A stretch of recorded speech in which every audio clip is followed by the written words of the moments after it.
Binalik natin sa standard wiring mga classmate. Buksan natin yung compressor.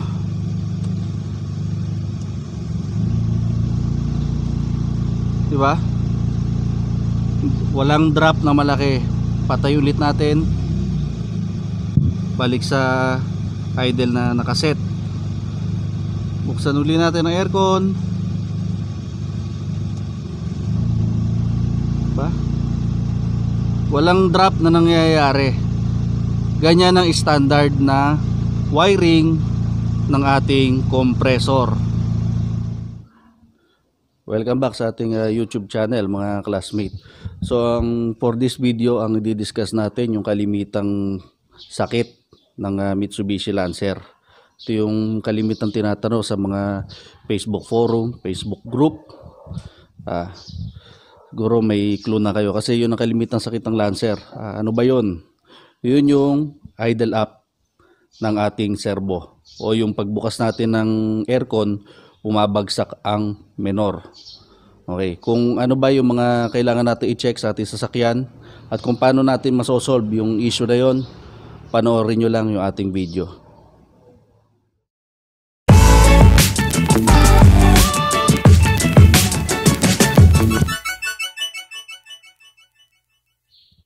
So kalimitan nagiging sira ng ating mga sasakyan, particularly dito sa Mitsubishi Lancer na ating unit ngayon. Yung pagbukas daw ng aircon, bumabagsak yung RPM. Okay, so dito sa EFI na makina, ang responsable sa pagtaas ng menor ay ito, yung servo motor natin. Okay, na-discuss na natin yan dati. Meron na rin tayong mga video regarding dyan sa servo. Okay, so ano bang function ng servo? Isa sa functions niyan is yung idle up. Okay, when we say idle up, itatas na yung idle, okay, ng servo lamang. Hindi na tayo gagamit syempre ng mga idle up actuator o yung commonly ginagawa, binabypass. Okay, so ulitin ko lang, pag binaypass kasi natin yung servo, may babalik natin yung idle up function. Pero maraming function ang hindi gagana. Tulad ng steering assist, anti-stall, cold start, lahat yan wala na. Okay, kasi ang ibinalik lang natin is yung idle up. Ngayon, pag sira yung idle up nyo, okay, wag nyo na i-bypass kasi gagastos lang kayo pang bypass. Mas maraming functions ang mawawala. Ang gawin nyo lang, i-check nyo yung servo. Unang una, yung gears nyan maaring bungi na or sira or stock up na yung servo motor. Okay, yung servo motor na yan pwede yung buksan. Tatanggalin nyo to. Okay, tatanggalin nyo yan, yung throttle body, then sa baba nandun yung servo nyan, servo assembly, and then pwede yung buksan, pwede yung linisan. Okay, kalimitan kasi ang isang nagiging problema din dyan is yung stock up na yung gears nya, dahil siyempre yung grasa nya medyo malagkit na, pwedeng palitan yan yung grasa nyan. So isa yon sa mga pwede natin gawin. I-check natin kung maganda pa yung ikot at kung buo pa yung gear. Okay, pangalawa dito yung base idling speed screw or yung BIS na tinatawag natin. Tataas natin, ibababa natin. Mapapansin nyo, tataas at bababa yung menor. Minsan kasi mababa masyado yung menor. Ngayon, pagbukas natin ng aircon, dagdag load yon sa ating makina. Diba? Kung mapapansin nyo, yung ating aircon compressor is directly driven ng belt nakakabit dito sa ating makina. So pag nag-engage yon, bibigat ang ikot ng makina, may hirapan siya. Ngayon, masyado nang mababa yung inyong RPM.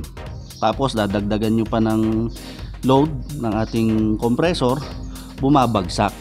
Okay, so subukan nyo muna mag-adjust dito sa BIS screw. Okay, another thing is dito, distributor. Okay, sa ano kasi sa mga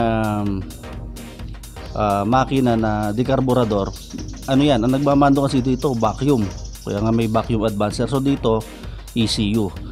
So mas maganda kasi ito naka-timing din. So ito yung lagi natin sinasabi na ignition timing. Sakto yung pag-angat ng piston sa combustion chamber niya, eksakto dun sa specification sa makina kung kailan siya magbibigay ng spark sa mga spark plug. So dun magkakaroon ng combustion. So ito, madali lang naman yan. May mga tornilyo dito yan, no? Magkabila, then ina-adjust siya. Mas maganda kung may timing light kayo para makita nyo talaga yung eksakto timing nyan. Ang sukat nyan is yung degrees BTC or yung before top dead center. Okay? Ang ginagawa ko kasi, since wala naman akong timing light, no, pinapakiramdaman ko yan, atras ko ng konti, titingnan ko kung medyo magkakaroon ng palya, then ibabalik ko, i-advance ko ng konti. Since wala nga tayong timing light, kumbaga tansya-tansya lang. Tapos susubukan ko i-test drive, maglalagay ako ng load, which is bubuksan ko nga yung aircon, then pag hindi ako nasihan, adjust ko ulit yan. So yun ang isa sa mga ginagawa ko. Okay, at yung isa pa, vacuum leak. Ano ba yung vacuum leak? Pag sinabi natin vacuum leak, yan, so kung nakikita nyo, lahat ng lahat ng passage ng hangin, yan, nakakaroon niya ng vacuum leak na minsan hindi natin nakikita. Pag tinignan natin visually, okay, nakasaksak siya ng maayos, di ba? Naka-clamp siya or nakalock siya ng maayos. Yan, may mga clamp siya. Pero hindi natin napapansin, minsan may mga maliliit na butas na yan. So pag may maliit na butas na yan, nagkakaroon na tayo ng vacuum leak na tinatawag. So doon pala makikita mo, meron tayong mga erratic idling. Okay, minsan maganda siya sa idle, pero pag nagdagdag ng load, syempre lalakas yung vacuum pressure ng ating intake manifold. Minsan yung mga maliliit na butas yung bumubuka, so pumapasok na naman yung hangin, so nagkakaroon ng erratic idling. Minsan doon din ang problema kung bakit pagbukas natin ng aircon, bumabagsak siya. Okay, pero pag sinabi natin na vacuum leak, hindi lang siya dito sa intake manifold, minsan dito rin. Ito, nakakabit kasi ito sa sa hydrovac. Yan, papansin nyo, yung hydrovac yan. Minsan yung iba naman nakaka-experience naman pag na may mreno, doon na nag-erratic idling. So check natin lahat yan. Okay, isa pa sa mga nakaka-apekto ng andar ng ating makina, particularly sa minor, is yung MAP sensor.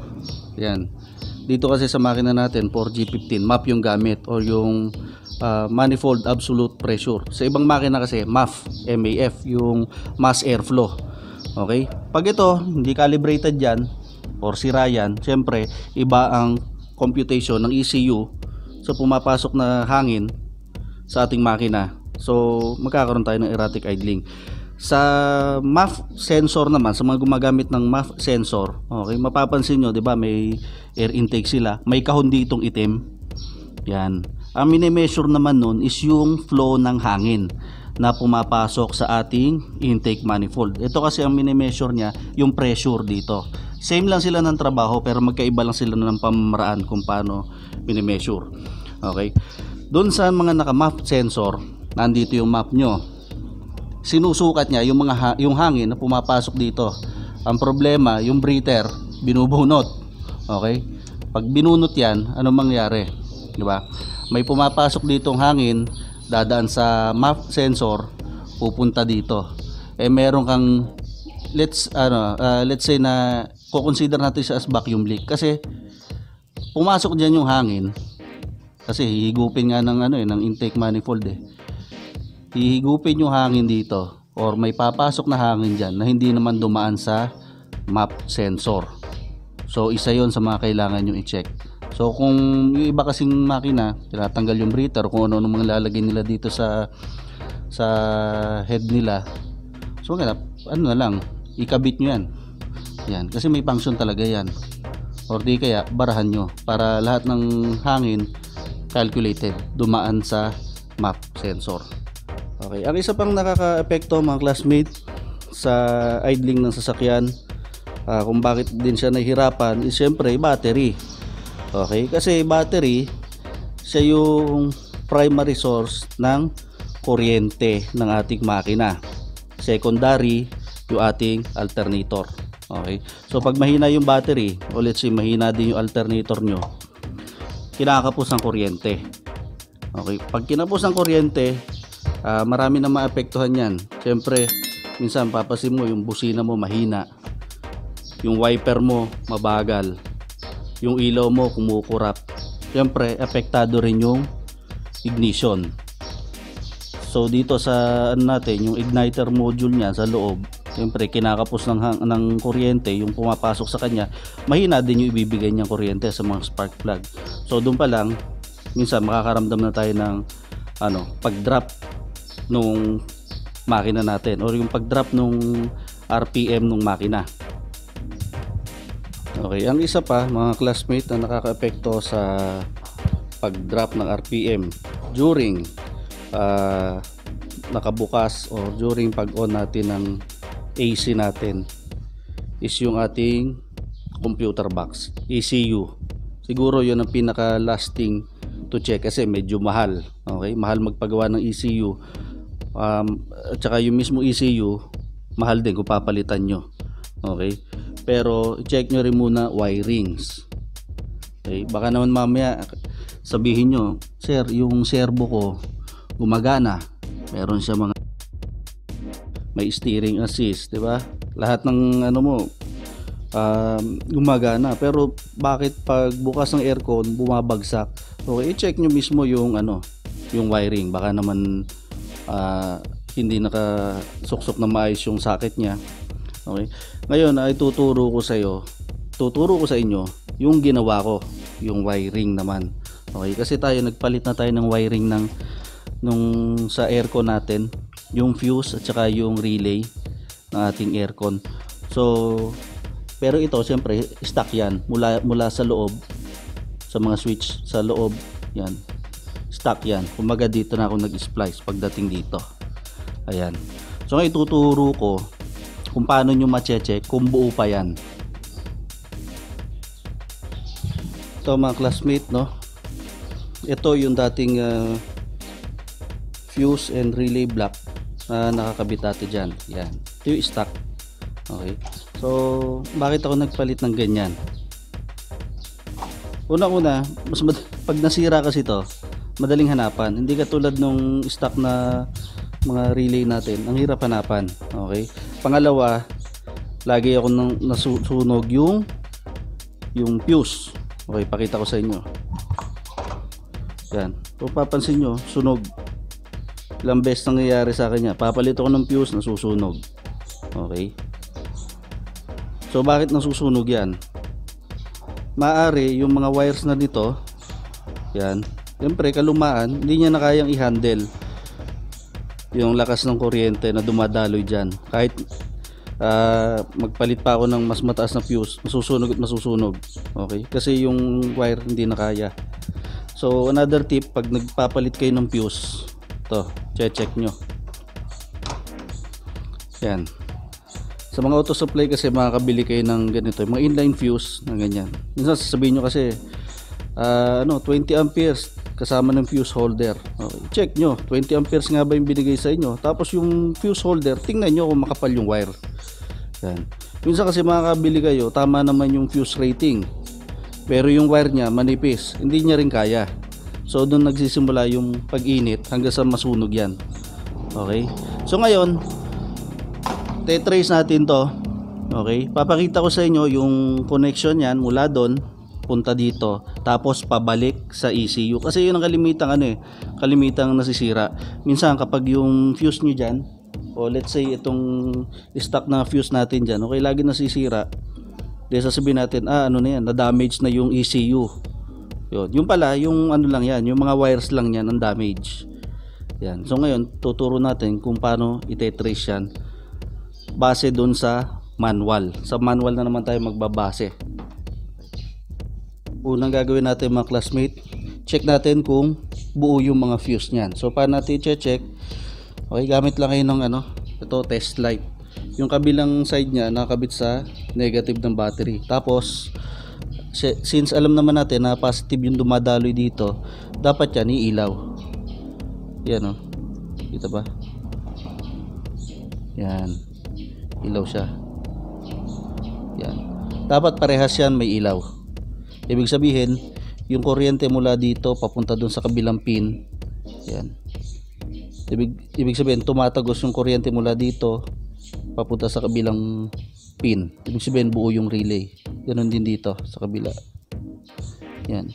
Pag dito meron, tapos sa kabila wala, or vice versa, dito meron, sa kabila wala, ibig sabihin, busted na yung fuse nyo. Madali namang tingnan yan, no? Bubunutin nyo lang, then makikita nyo doon na ano, may putol na yung sa gitna nyan. Yan. Yung maliit na ano yan, sa gitna. Yan. Makikita nyo, putol na yun. Or nangingitim. Ngayon, alam naman natin na buo yung fuse. Second natin i-check dito kung may signal na nanggagaling dun sa aircon control natin sa loob, and then magbibigay yan ng signal dito para i-trigger yung ating mga relay. Okay, kung paano ba gumagana yung relay, meron na akong video niyan, panoorin nyo mabuti kasi madali lang naman siyang sundan, ano. Ibibigay ko na yung link dyan sa baba, tapos dyan sa taas lalagay din ako dyan ng ano, cards para directly ma-view nyo yung ating video. Okay, so ngayon i-start natin yung makina. Start natin yung makina, then bubuksan natin yung aircon.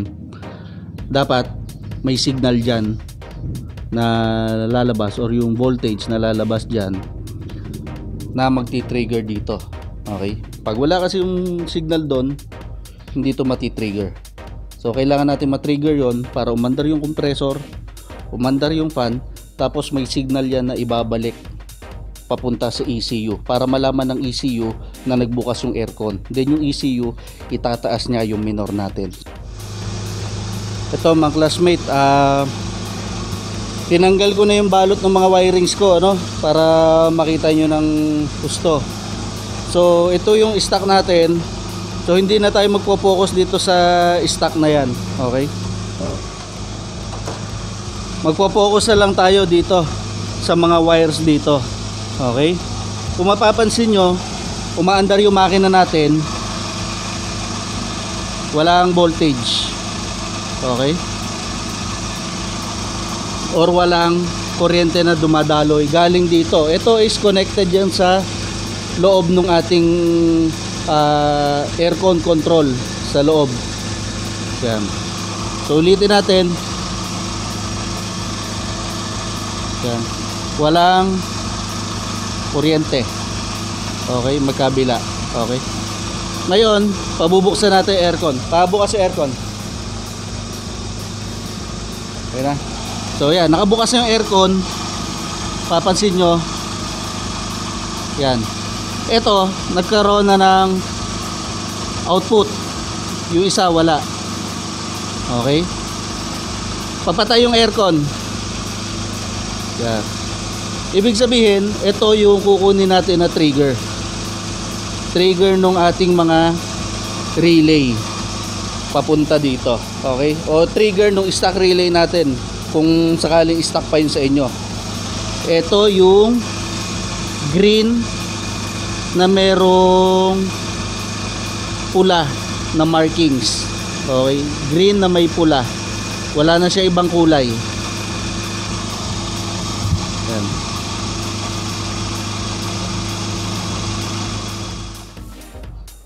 So pinatay muna natin yung makina mga classmate, no, para hindi maingay.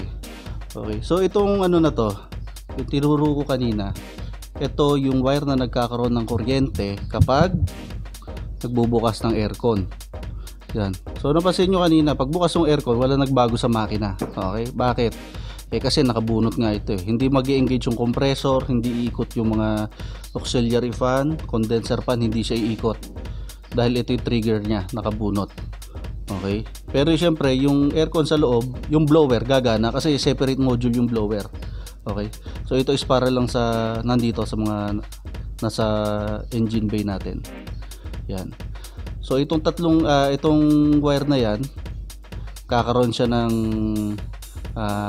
voltage once na nag-engage tayo ng aircon.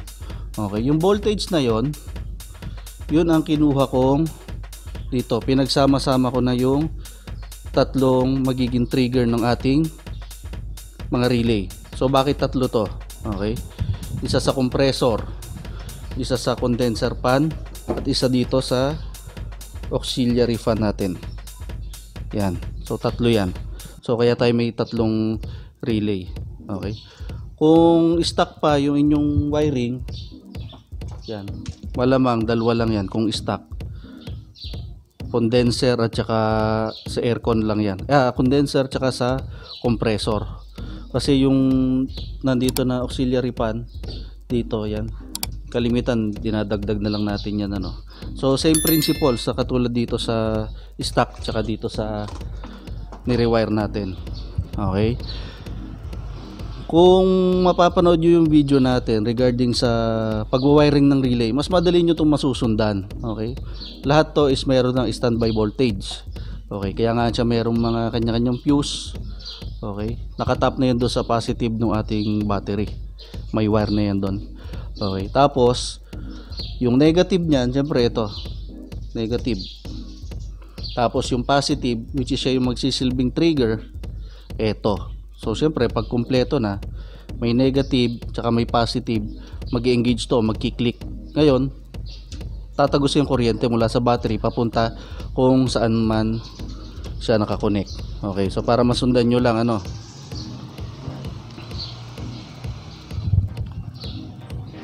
Ngayon, eto AC, kung naka-mark dito yung minarkahan ko, AC compressor. Ito yung condenser fan, tapos auxiliary fan natin. Yan.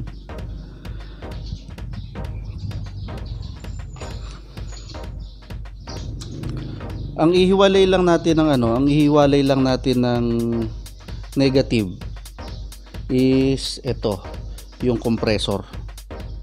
Yan. Yung AC compressor natin, ang negative niyan galing dito sa negative ng ito, yung may white and black. Okay, white and black, dyan manggagaling yung negative ng ating compressor. Okay, bakit hindi natin isinama dito?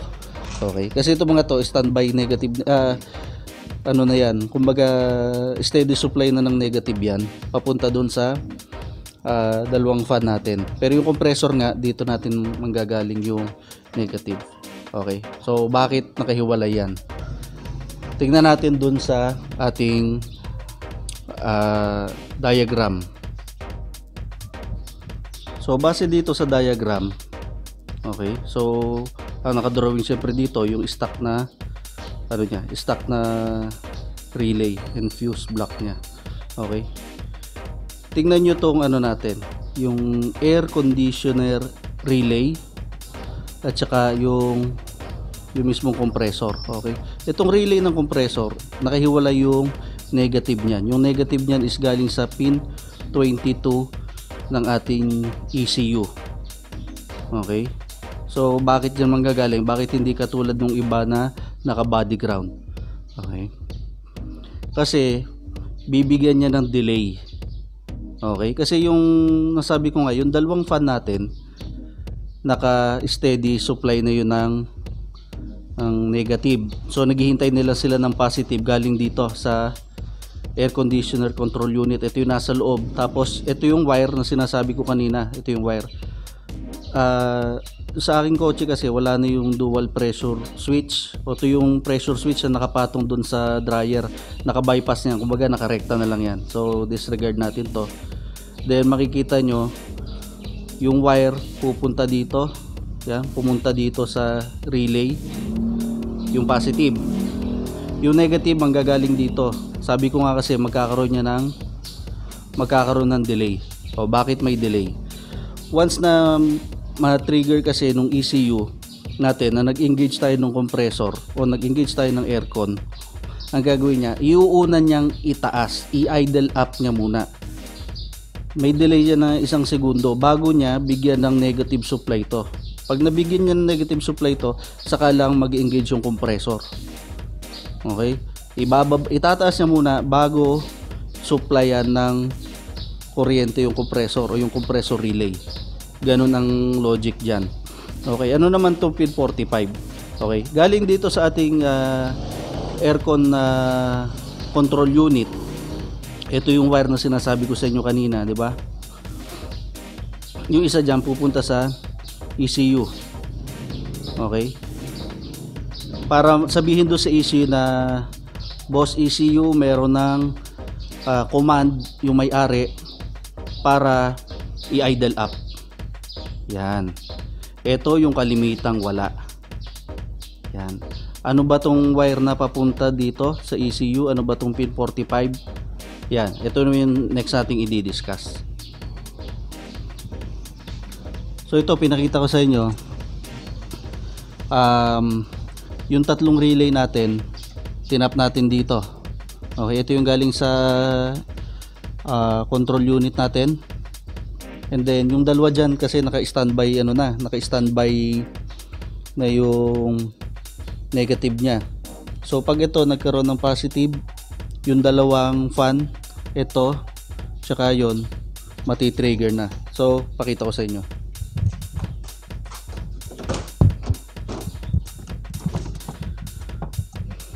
Kaya nakalagay sa on position yung susi natin. Buksan natin aircon. Nag-engage yung ating digital thermostat.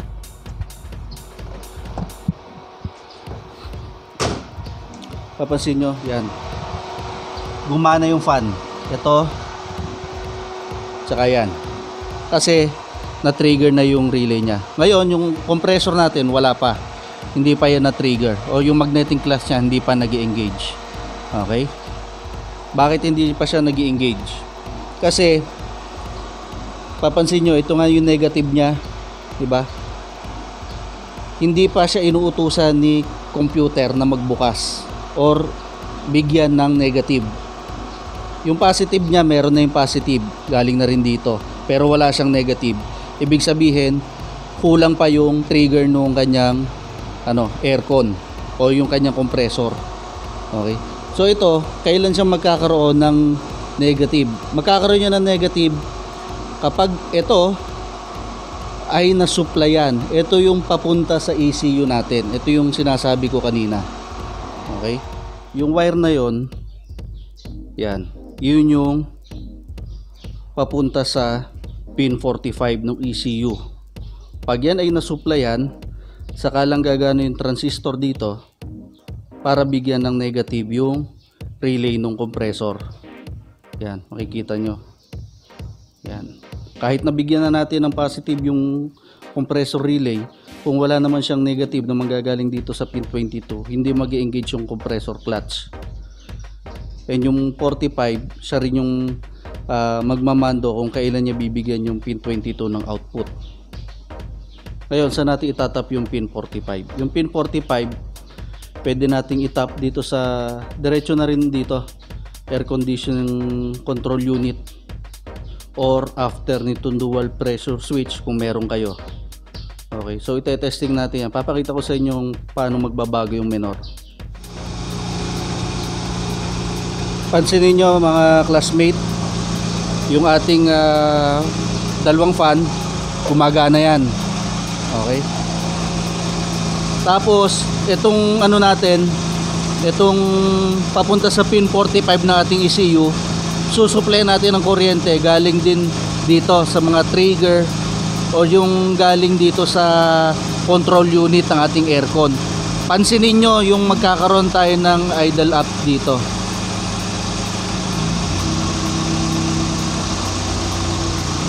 Pansin nyo ba? Tumaas yung minor natin. Yan yung function ng idle up. So pag wala ito, yun, kita nyo, medyo shaky yung ating makina.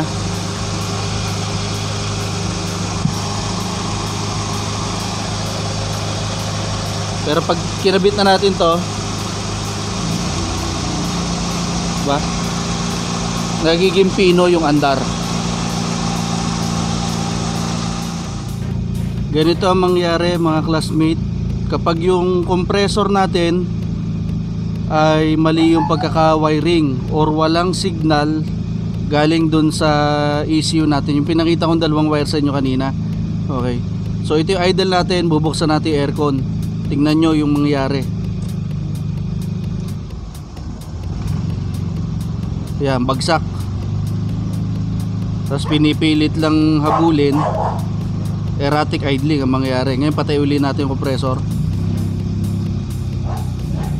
Yun o. Buksan uli natin yung aircon. Yun, ang laki ng dinadrop. Tapos yan, saka siya tataas o minsan hindi niya kayang habulin.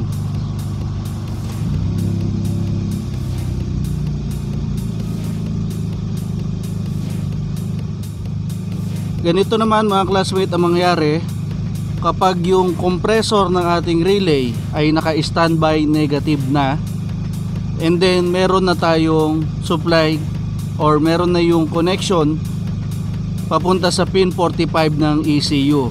Pansinin nyo ang mangyayari. Buksan natin aircon.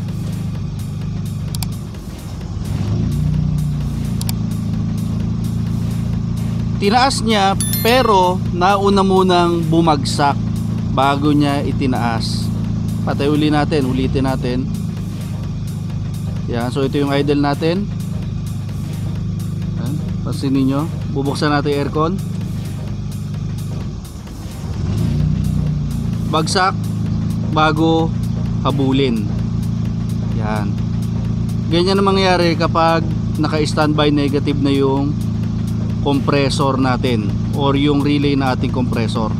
Ngayon, ibabalik natin sa tamang adjustment or tamang wiring. Then tingnan ulit natin kung ano yung magiging performance. Yan, binalik natin sa standard wiring mga classmate. Buksan natin yung compressor.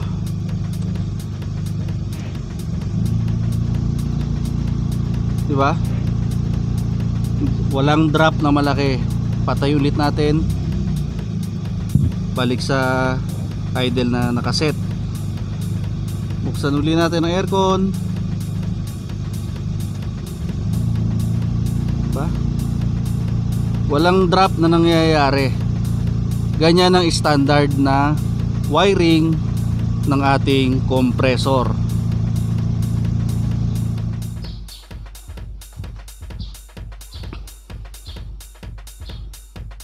So baka naman tanong nyo sa akin, classmate, paano ba yan? Ano pa ba yung wire na yan? Susunsunin ko pa ba isa-isa? Tatanggalan ko pa ba yung mga balot na yan? Paano kung stuck pa yung aking relay? Paano ko malalaman? So simple lang. Etong wire dito, ito yung papunta sa pin 45 ng ating relay, no? And yung green na may stripe na yellow yata yan or white, medyo discolorated na yata, ano. Yan. Tatlo lang naman eh. Basta yung white, yellow yata yun or green. Yan. Susundutan mo lang na ng karayom para bumaon siya dun sa niya, sa pinakahibla nung kanyang copper. Tapos testing mo, dapat yan pag naka on position ang susi, tapos naka-engage ang compressor, dapat yan iilaw. So testingin natin. Nasa on position ang susi, buksan natin ang aircon. Okay, so nag-engage ang ating digital thermostat.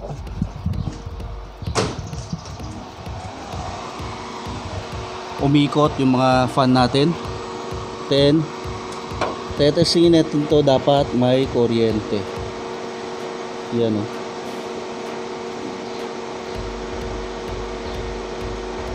Ibig sabihin, meron siyang isinusupply na signal pabalik dun sa ECU para utusan yung servo na mag-idle up.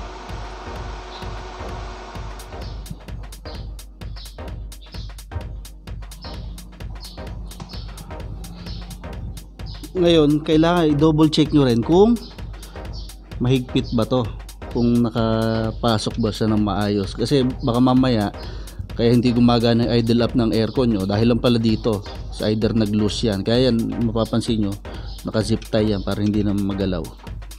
Okay, tapos paano naman kung meron siya dito, hindi ilo siya dito pero hindi pa rin siya nag-idle up? Yan. So ibig sabihin, Mula dito papunta dun sa ECU may problema. Okay, paano natin matetesting yan? Kukuha ka lang ng wire galing dun sa positive ng ating battery. Yan. Make sure na hindi yon masasagi sa any part ng negative natin or chassis ng ating sasakyan, no? Then susundutin mo yung pin 45 galing dun sa positive ng battery. Okay, saan ba yung pin 45? Ito yon.